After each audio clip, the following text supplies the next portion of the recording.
A lot of people are always asking, is WoT Blitz dying? Is it going to die? When is it going to die? So let's answer that question today. Obviously, the simple answer is yes, WoT Blitz is going to die. However, unlike a bodybuilder or a 600-pound man, where the answer is very soon, in WoT Blitz, it's not entirely clear when the game is actually going to die. And today I want to talk a little bit about some factors that can contribute to it, some factors that will stop it from dying, and some factors that will simply keep it as it is right now. So we start off a little bit with the history of WoT Blitz, because all the way at the beginning, premium tanks used to be worse than regular vehicles, where you bought a premium tank like an IS-6, like a Löwe, like a T-34, they were kind of worse than the regular tech tree counterparts. However, they made credits, and some of them, like a KB5, got preferential matchmaking, where they couldn't meet higher tier vehicles, because at the very beginning of the game, there were still 2-tier matchmaking, which means in your tier 8 Little Tiger, you could be matched up against an E100, something that is still the case in WoT PC. So back then, premium tanks, they were worse than regular vehicles. Now, they're most of the time quite a lot better, and way more expensive as well, especially with gambling. However, there's a thing in between, a little period where we had amazing new premium tanks, the T4A2, the Object 2 FTU, the Scorpion G, the SU-130PM, a lot of those vehicles that are still very relevant now, today, that you could obtain in the game without gambling. And I think, in terms of the shop, that was the golden era of Blitz, where you had all of these great tanks that were superior to the tech tree counterparts, but they didn't cost you somewhere between 180 and 200 euros. So we can very easily conclude that the shop's greed will definitely be a contributing factor towards WoT Blitz's death, because a game being so expensive that only the top whales can afford things is not going to be very appealing to a lot of people. However, as we see with the mediocre vehicles such as the 116 or the Waffen F1, there are a lot of people interested and invested in wasting all of their money on mediocre vehicles anyway. So I don't think that WoT Blitz is going to run into monetary problems anytime soon, because there is a very small subset of players called whales that are financing pretty much the majority of payments for the game. And I'm gonna be honest, I used to spend a lot of money on this game, but now, in the entirety of 2024, I spent zero. And that will stay the exact same in 2025 as well. But this small subset of players, these whales, they're pretty much doing the bulk of the financing for WoT Blitz, and that will most likely continue to be the case, because gambling is very addictive, and especially given that WoT Blitz isn't real gambling, at least by law, because in real gambling you have to win something. Like, you have to get a prize. You put money in, and you get money out. The problem is, you don't actually own the tanks that you have, and your account isn't your property. So whether you get a common booster or you get a tank out of a crate, that doesn't matter, because both of them have the same legal value of 0. So that way, Wargaming can get around regular gambling laws and advertise crates for 13-year-olds that then waste daddy's credit card on all the gambling crates. And that is pretty much how Wargaming makes most of their money, making kids gamble, which is lovely. And which is probably why Wargaming made one of the good changes that happened last year, and that was the crew. Right now, a premium tank and a tech tree tank both start off with a full 100% crew. That didn't used to be the case, because obviously you had to start with 75% crew if you were free to play, and you couldn't afford the gold for 100%. But I assume Wargaming was like, you know what, we're making so much money off the gambling, we can use this little goodie as a token of appreciation towards the players and give every tank 100% crew, which is a very great change. It eliminates some level of pay to win in the game, which is absolutely lovely. However, as for the shop, it will continue to get much worse. The gambling is going to get worse, the drop chances are going to get lower, the prices are going to get higher, and the tanks dropped will probably get worse as well. We also see it in the auction that the tanks are getting worse, the prices are getting higher. That's just how it goes, and Wargaming isn't even a public company, where if a company is traded publicly, the only thing that actually matters is the stock price and the dividends paid to the shareholders. Something like customer satisfaction or quality of the product are entirely irrelevant when it comes to a publicly traded company. So Wargaming has a little bit of leeway there to be a little bit more customer friendly. I'm not saying they are, because they aren't.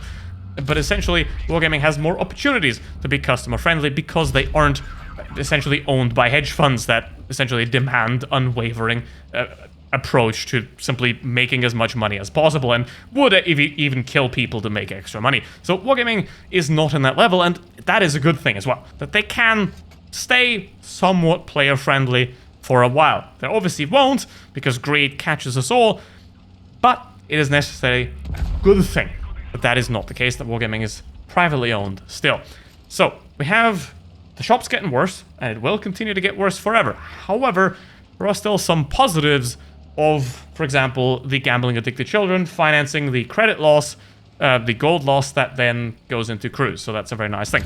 So what we also have, we have wargaming getting a lot less invested in updates. Obviously, there are rumors of a brand new game engine, but as we've seen in WoT Tanks PC, that doesn't necessarily mean that's a good thing, and you will see at the end of this replay, wargaming has already stopped giving a shit about the current game engine, and you'll see in the next replay as well. So that's why I've kind of picked these, because you can kind of see it. So the new game engine offers a lot of positive change that can come to the game. However, if the maps get changed too much, like they did in WoT Tanks PC, and if a lot of changes go in a negative direction, that can very much seal the decline of WoT Tanks Blitz into the future, because the shop, the premium time, all those kind of things, that is going to continue to degrade forever. So the gameplay quality has to go up to compensate for that. However, wargaming is continually marketing the game more towards average Joes, random players, because when WoT Tanks Blitz started off, all the way in 2014, it was essentially just played by tank enthusiasts and people that were looking for random games and be like, listen, I have 15 minutes to waste, let's play that. However, a lot of the tank enthusiasts are already playing Blitz or have already quit playing Blitz, which means that the vast majority of people that start playing Blitz now are entire randoms that have no idea what tanks even are, which obviously is going to contribute to a forever decrease in quality in gameplay, because most, especially mobile players, don't actually give a shit about the performance that they're going to deliver. So the gameplay quality and the player quality is also continually going to decrease, especially as a lot of more events are happening, and during those events, the gameplay quality is going to decrease quite drastically as well. However, wargaming is also doing a couple of good things, like, for example, giving away free premium tanks, like a STRV 81, or back in 2021, an E75 TS already. So there are quite a few premium tanks that you can get for free. So being a free-to-play player is getting easier, which is a very good thing and a very important thing for the game's growth and continue living standard, basically, because if you have the whales that finance pretty much everything via the gambling crates. However, if you don't have a massive base of users below that are free to play, those whales won't have anybody to fire their gold ammunition into. So you need a very good free-to-play system, and I think wargaming has made a couple of improvements there.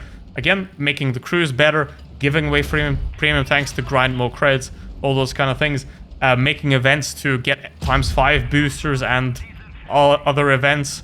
So that is generally a good thing. Like, you can play the game free-to-play a lot easier, and you can grind tech trees a lot easier than it used to be the case back in 2014, 2015, and that is a good thing, because the achievement of getting a new tier 10 is quite a nice one, and it kind of keeps people motivated to keep going and playing the game a lot more.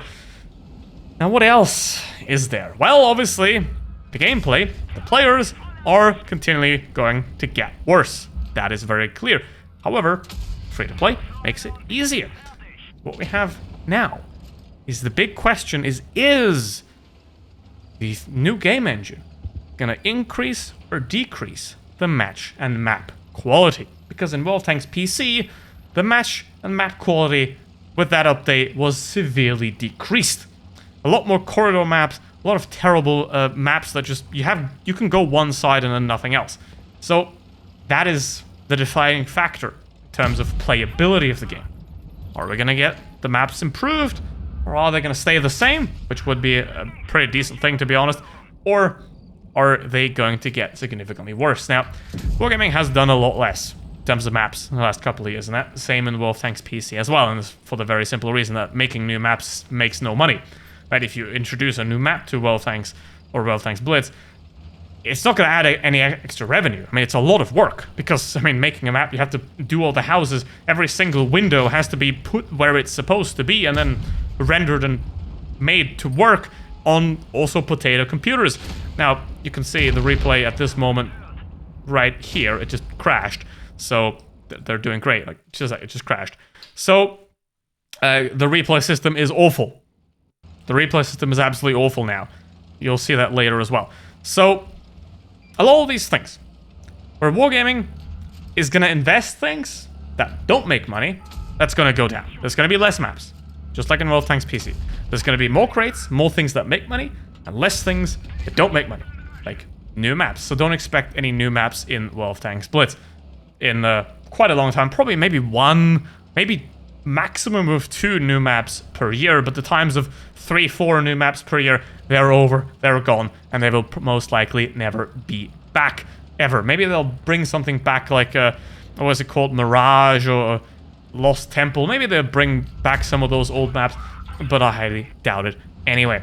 So the gameplay aspect is, I think, going to continually decrease in the next couple of years for World of Tanks Blitz as well. The matches are going to be less enjoyable, they're going to get faster as well, especially because power creep essentially tends to make everything better, because obviously buffing every tank makes the average player happier than nerfing everything, because a buff is like, hey, I like this tank, it's getting better, that's wonderful.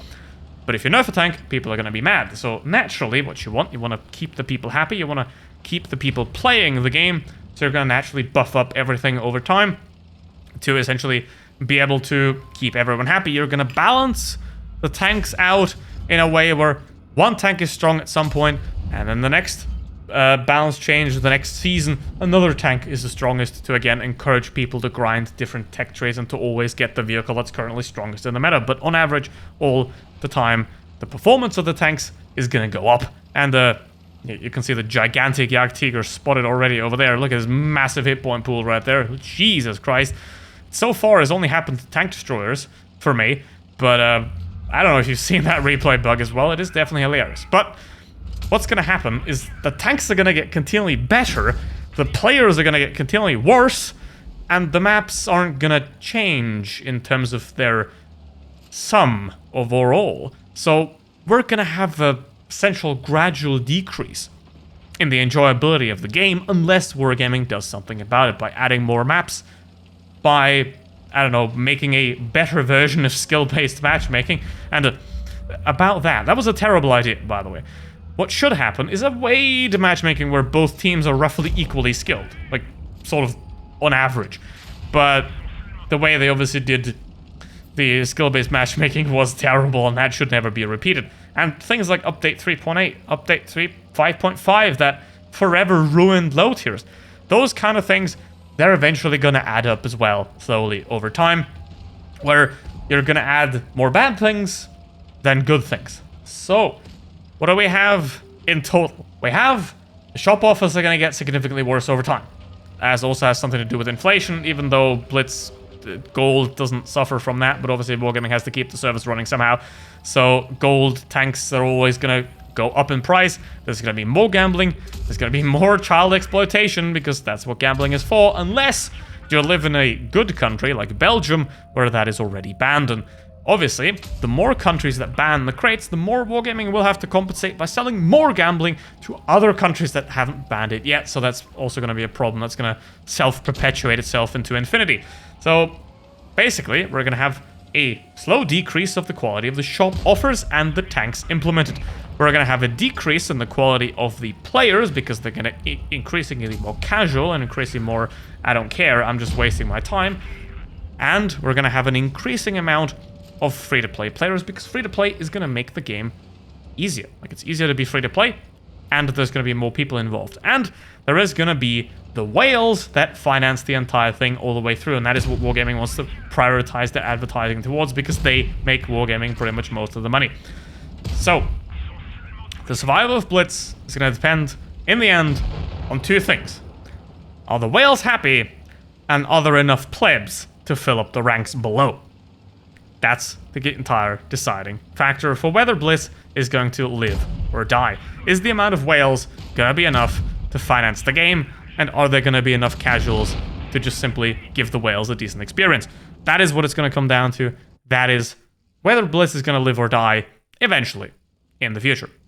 So with that said, what do you think about the whole thing? Was this useful? Was it not? Put it down in the comments, and see you in the next one. Goodbye.